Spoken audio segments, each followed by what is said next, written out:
Здравствуйте! О погоде на среду, 15 ноября, расскажу вам я, Анна Коктышева.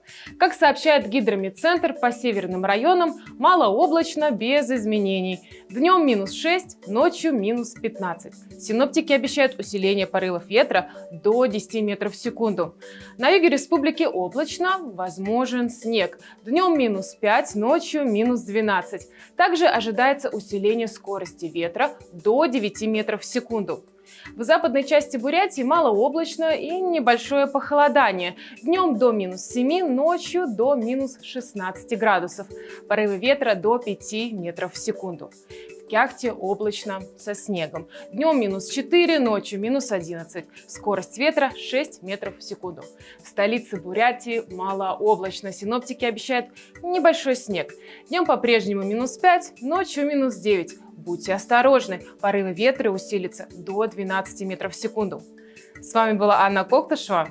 Всем пока!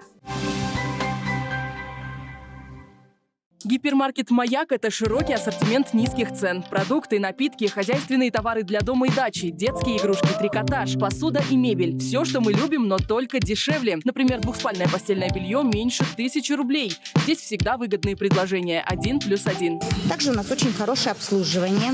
То есть мы не грубим, не хамим, мы любим своего покупателя. Низкие цены для всех и всегда. Корабельная 40 и дорожная 30/1.